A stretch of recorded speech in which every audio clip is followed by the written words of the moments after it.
Chapter 1. You shouldn't make prank calls. My friends and I used to make prank calls when we were kids. It was just funny to us, given the unfortunate person who made the mistake of picking up a hard time for a minute or two before cracking up and disconnecting. I think most people we called understood it was just an adolescent game, and humored us. After all, our jokes were pretty harmless. But I'll never forget the day we got a call back from one of our intended targets and the events that followed, and we decided once for all that we would never make a prank call again. It was a crisp night in mid-October, and me, my best friend Tommy, and Luke were all staying at our friend's Brian's house. After an evening of wolfing down junk food and playing video games, Luke suggested we partake in our favorite pastime, prank calls. Of course, the rest of us agreed, and Brian retrieved the home phone from the living room and brought it back to his bedroom. Since it was Luke's idea, we decided to make him make the first call. He punched in the area code, then pressed 7 more random digits. He put the phone on speaker as it rang. A cautious, "Hello?" came from the other end of the line. "Hey, mister, my name is John Darrell. Are you looking to buy a tractor?" Luke was known for nothing, if not for his uncanny ability to have bad jokes. But at least most of the time, they weren't so bad that it was actually funny. After the poor guy hung up on him, the room burst into cackles and Luke passed the phone to me. I dialed random numbers after numbers until I found a winner and the line began ringing. "Yes?" The voice on the other end caught me off guard. I couldn't tell if it was a man or a woman. It was just a slick kind of whisper, and it made me feel uncomfortable. Hello, let me guess, my refrigerator is running and I should go catch it." Okay, I'll admit, maybe I didn't have the most original material for my prank calls, but how did this person know I was going to use that specific joke? I'm sorry, I won't call again. Good night. Oh, please, stay and chat a while. The whisper leaked out of the phone like oil. I haven't had a nice long talk with anyone in quite some time. I hung up immediately. What was that, Noah? Tommy was staring at me, a very grossed out expression developing across his freckled face. I had no answer for him. All my friends were staring uneasy looks, and we decided that maybe we just watch movies in Brian's room instead of making any more prank calls, especially that night. Halfway through the new Spider-Man movie Brian's parents had rented for us, the phone rang. At this point, it was about 10:30, and it seemed a little late for anyone to be calling. Since the phone was still in the bedroom, Brian answered. "Hello? Can I help you?" There was a long pause, and Brian began looking more and more uncomfortable before he finally said, "Look, it was a joke. I'm sorry, but you can't call here again, okay? You'll wake my parents." Brian hung up. He saw our confused faces and told us that it was the person I had tried to prank call. The voice said that it wanted to talk, and then I shouldn't have hung up so fast. At this point, we were all pretty creeped out, and we decided that we should just try and get some sleep, and maybe tell Brian's parents what happened in the morning. The next day, Mr. and Mrs. Williams listened as we explained the events from the night before. Obviously, they frowned upon our 10-year-old antics and told us that we didn't need to be calling random people anymore. They also told Brian that if that person called again, to hand the phone to one of them so they could deal with whoever it was. I wrote my bag home and got there just in time for dinner. After I ate, I got on the computer and played some games, finally beginning to forget the creepy voice on the phone. I was in bed and fast asleep by 11 p.m. when I was awoken by the sound of my house phone ringing. Afraid that it was one of my friends and that it might awake my parents up and get me in trouble, I bolted out of my room and scooped up the phone from its cradle on the kitchen counter. "Hello?" I mumbled sleepily. "Hi, is this Noah?" A disgusting, drawn-out whisper greeted me from the opposite end. How did you get this number?" "How do you know my name?" I was freaking out. Why would Brian have given this freak my name and home number? I just want to chat. You're up anyway. You might as well talk to me for a while. Dude, don't call me here. I'll call the cops if you do it again. I swiftly hung up, and after checking all the doors and windows in my house, I crept back to bed and I tried to calm myself down and fall back asleep. I began dreaming. I was in a dimly lit room, and there was nothing in it with me, save for a small round table with a telephone sitting on top. The phone was ringing 5, 6, 7 times in a row. I picked up just to put an end to the noise, which was reverberating off of the damp concrete walls surrounding me in this tiny room. Hello? Hi, Noah. That sick whisper. I slammed the phone down, but it immediately started ringing again. I tried to ignore it, but the rings just became louder and louder. Finally, I found the cord attaching the phone to the wall and ripped it out. A few moments of silence, then louder than ever. I sat bolt upright, drenched in a cold sweat. The house phone was ringing once more. This couldn't be happening.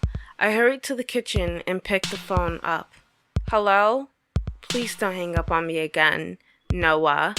I just want to talk to you. The words slithered out of the phone and into my ear. I was getting mad. I'm telling you, you better stop calling me. Go find someone else to talk to. This time, I did what I had done in my dream and pulled the phone cord from the wall. Part of me was scared the phone would just start ringing again like in the nightmare, but it was silent. I slept through the rest of the night without an incident. My parents scolded me the next morning at breakfast for pulling the phone cord out, so I tried to explain the phone calls to them, pleading with them that we change our number. They got quiet and started asking me lots of questions about who was calling. Was it a man or a woman? Did they tell me to do weird things to myself or to them? Have they asked me to meet them somewhere? I told them about the prank call that started this whole problem, and after grounding me from using the phone for a week, they assured me not to worry about the voice on the phone, that they would take care of it. At school, my friends noticed how tired I looked, and I told Brian that he was a jerk for giving that creep my number, that it was his fault I didn't get any sleep last night.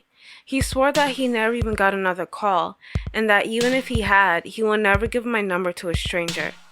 After going back and forth for a while, I gave up trying to get him to admit it, and ignored him for the rest of the day. I got home from school to see a truck from the phone company parked outside the house. I walked in and saw a guy sitting on the floor in the kitchen, installing a brand new phone while my mom supervised. Mom told me we got a new number. I asked if I could call Tommy since we talked on the phone almost every day. That way he would know what number to use from now on. But my mom reminded me that I was grounded from the phone, so I spent most of the night in my room watching TV and doing my homework. I woke up at around 11:45 that night to the phone ringing. It stopped after 4 rings, and I knew one of my parents had gone up to answer it. I was curious and a little scared that it might be that horrible whisper voice again. But that would be impossible. I crept to my door and silently cracked it an inch, just enough to hear my mom's voice in the kitchen. Who is this? It wasn't even a question. She was demanding whoever was on the other line to identify himself. He's not home right now. He's at a friend's house. Now tell me, who are you? She sounded angry and scared at the same time, and I knew at that moment who she was on the phone with. My mom was quiet for a while. Suddenly, I heard a clatter in the kitchen. Mom had dropped the phone. A second later, she swung open my door. When she saw me standing there in the doorway, a strange sob escaped from her throat, and she shoved me into my room, telling me to put on some shoes, that we were leaving. Then she ran to her and Dad's room, and a minute later, I saw her and my dad, looking blurry-eyed and confused, emerge with a small duffel bag in tow. My mom helped me pack a few days' worth of clothes, and then rushed my dad and I into the garage and into her Suburban. She told me we were going to Grandma's house for a couple of days. Only years later would she tell me that the reason we left the house that night was because when she told the voice on the phone that I was at a friend's house, it told her that she was lying.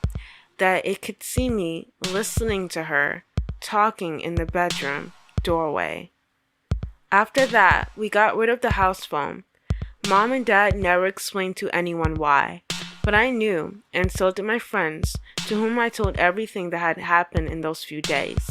Some family members, as well as a few of my friends, thought my parents were weird for this, but they got along just fine without the phone, communicating mostly through email. All I know is, it's been 10 years, and we still haven't heard that creepy whisper again. I hope we never do. Chapter 2. The Phone Call. Payphones have nearly become extinct in this day and age, gone the way of VH tapes and keeping your dinner to yourself, rather than sharing it via social media with thousands of others. So when you see one of these rare structures from a simpler past, most often worn away by the elements and stained with graffiti and dirty advertisements, you often think, who bar a homeless person checking for change or embarrassment wanting a number for a busty escort using these anymore? I was on my way home from finishing a shift at a very budget version of a KFC that I noticed one. I had taken that same route home most days from the last 3 years and never even registered it being there, but on a slightly colder than usual night in September, as a misty rain started to blur the vision of my glasses, there it was, the solitary phone box, not decorated with the average drawn-on penises and curse words, but disheveled and enameled with black grim. Nonetheless, I started to walk on, unfazed by the outdated mystery box that had passed me by for years, until it rang. Why did I answer? I don't know. Call it man's innate curiosity, but something got the better of me. Who was calling a random British small-town payphone at 11:07 p.m. at night? Was it one of those pre-recorded cold calls likely, or was it something far more bizarre? For a 22-year-old fried chicken shop worker, life wasn't all that exciting, so picking up the receiver to make a Tuesday night a little interesting, it was. Well, good evening, I answered cockily and confidently, just in case I struck it lucky and it was one of those filthy chat-up lines. Crackling, wind, static, maybe a woman's breathing. The connection was too bad to tell. I put the phone down and made my way back to my one-bedroom flat. It rang again. Once more I thought it really had very little going on at home that night. Hello, Jamie, speaking. How can I be of assistance on this dreary night? I answered. Oh, hi. Sorry about the last call. The signal is really bad here. A girl. An American girl. What sounded like a cute American girl? British accents aren't all that sexy, so I just presumed. No problem. So what up? I said, for some reason, my internal voice reminding me why I'm single. Oh, nothing. Just bored. You said your name was Jamie, right? I'm Charlotte. Great to meet. Well, not really meet, but great to talk to you. The voice at the other end of the line stated gleefully, the crackling and the wind still slightly present in the background. Same to you, I guess. Just one question though. Why are you calling this payphone? Oh, silly me. Here I am just bursting into conversation. Of course you think this was some weird, unknown girl just calling you in the middle of the night. Oh, is it night where you are? It's always dark here, so I just presume it's everywhere. Yeah, it's night. Ah, lucky guess. Well, I didn't really know who I was calling, but I just pressed the emergency button on this payphone on my end, and here I am talking with you. Wait, you said emergency? Are you okay? Do you need help? A little bit, yeah. What's wrong? I'm dead. My night just got interesting. Like, are you meaning the slang word, Instagram, hashtag, Starbucks, drinking, white girl kind of dead from LOLs, or literally dead as in your heart had stopped beating? Ha, you're funny. The second one, I am literally dead. I mean, I'd rather have went with the what are you wearing line, but a conversation with a dead girl is better than no conversation at all. So I played along. So, what does being dead feel like? I've got to be honest with you, it's not great. It's obviously a bit cold, but my skin doesn't feel like ice. It feels like concrete, she said, her voice lost its positivity. All my joints can move, but it feels like I move too fast. I'll start crumbling. It's also really hard to breathe. Like, I can't breathe, but every breath is so small and sharp that I'm never satisfied. It always feels like it needs to be deeper, but my lungs just don't do it. Jeez, I was hoping for a bit of a joke answer, not an actual serious description. Anyway, how did you die? Honestly, I don't remember. Okay, I am even more flaccid than when this conversation began. Thanks for making my night slightly intriguing, but Pornhub awaits me. No, you can't go. In anger now enamored from the receiver, which, when I think about it, it should have been fair. And why is that? Because you can help me, and I can help you. What could I possibly get from a dead girl apart from a couple years in a mental hospital for... I can give you a message. Don't you want to hear from the couple you ran over and left to die? A lump the size of a heavyweight boxer's fist filled my throat. The moisture from my tongue disappeared, and the unnatural chill that first filled the phone box was replaced with a sauna level of nervous heat. Who is this? I managed to stutter. Don't be afraid. The dead just know things. They're here with me. They want you to know something. You listen to me, you crazy little cunt. I don't know who this is, but I'm going to find you and end you. Just like you did to them? No one knew that. No one could possibly have known that. I never told anyone about them. They're not mad that you didn't turn back and help them.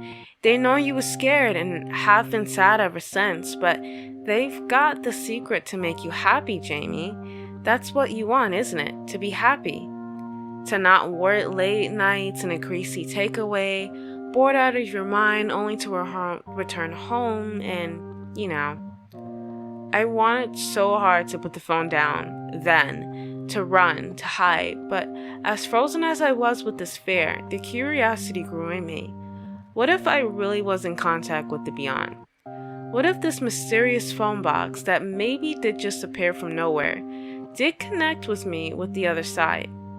And if the dead did have the power to contact the living, what secrets could they have upon me?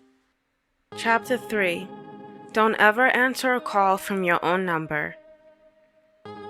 I received the first call at 7 in the morning. There I was, eyes closed and soundly snoring under the comfort of a heavy blanket, when the ascending jangle of my phone ringtone broke the spell of the beauty sleep. Naturally, I thought to myself, as consciousness was forced upon me. I let it ring until it stopped, though I was more than a bit annoyed at being aroused from such satisfying slumber. I soon slipped back into the grasp of sweet dreams. I woke an hour later.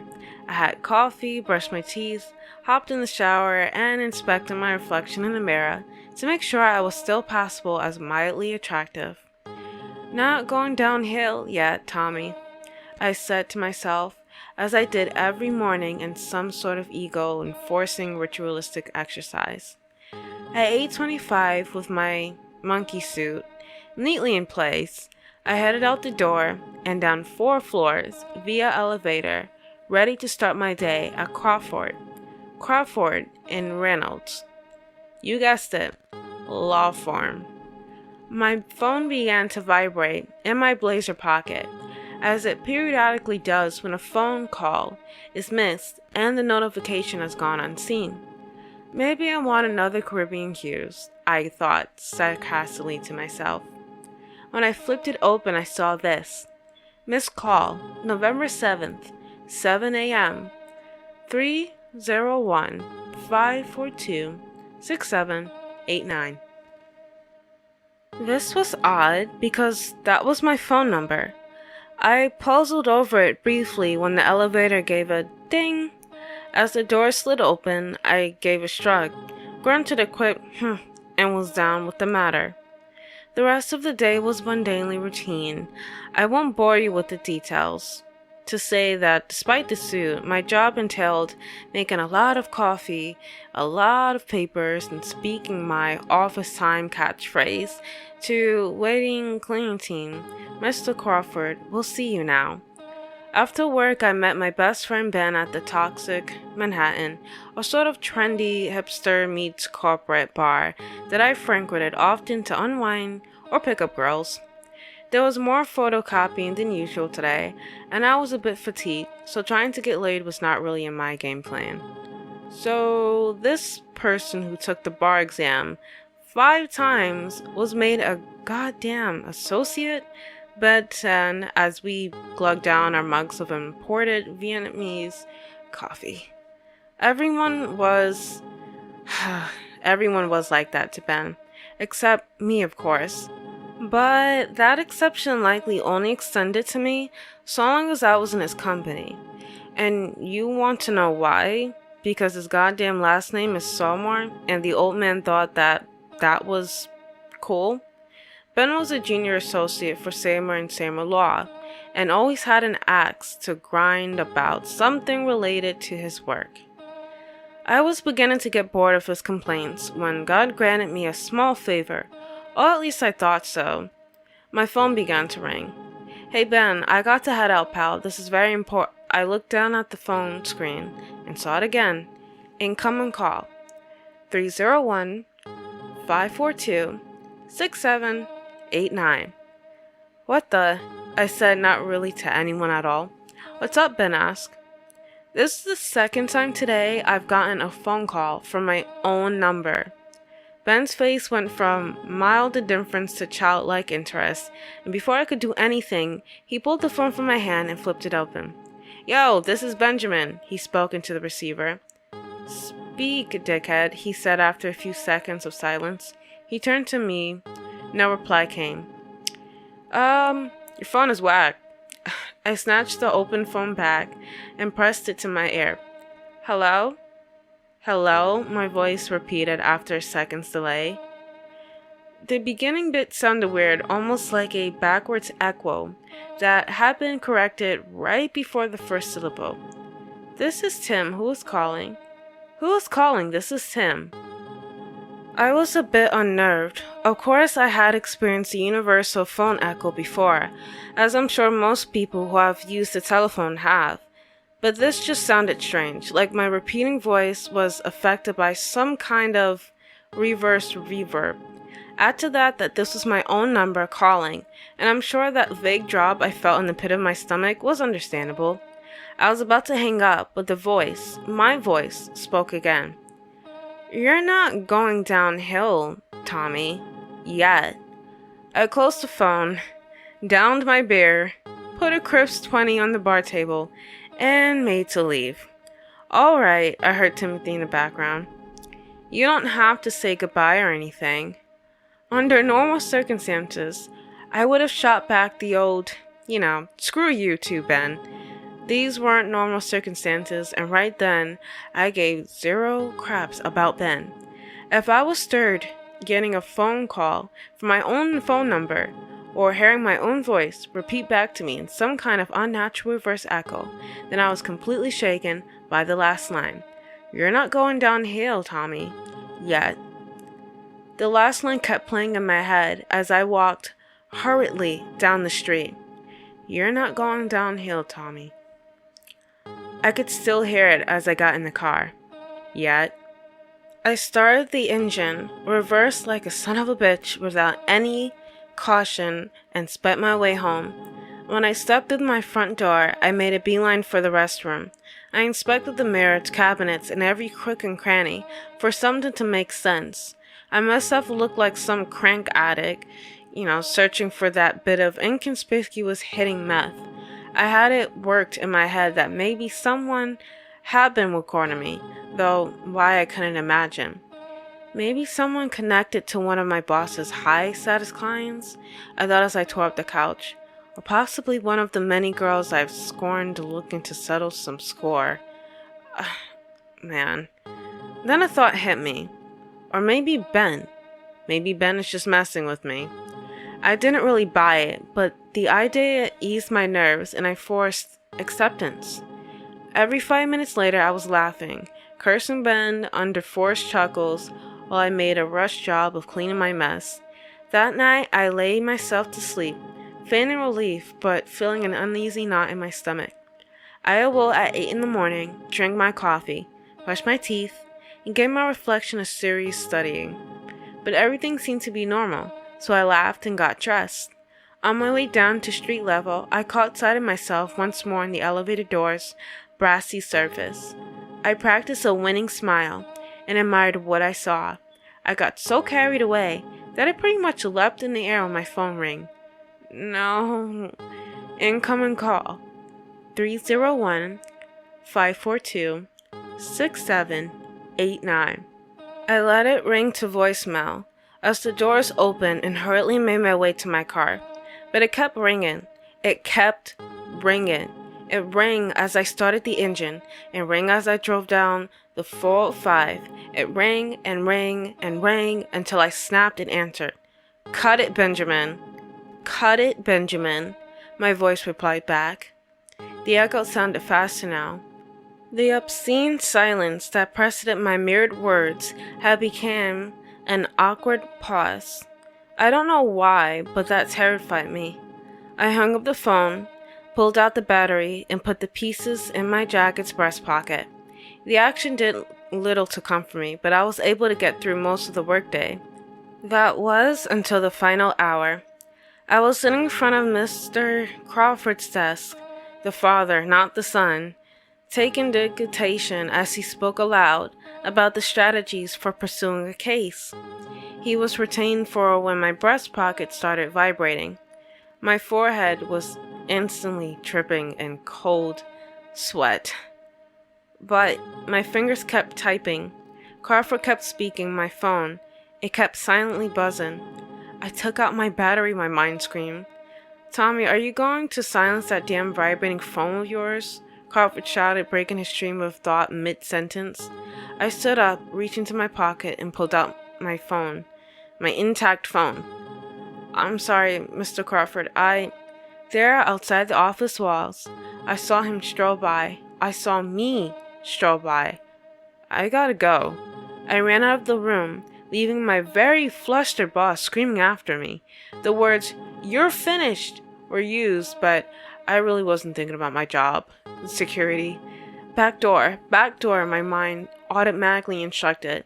As I sprinted down the office hall, bumped into one of the reception girls, and sent hundreds of papers flying. "Get up, don't apologize, back door." I just did that, but I couldn't stop myself from stealing a look back towards the front of the office. I saw the doors open. I saw him, me, step in. Oh, that son of a bitch smiled at me, a big toothy, shit-eating grin.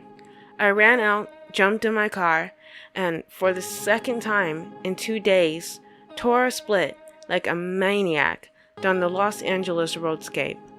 I wasn't thinking really, otherwise I would have gone anywhere but where I went to.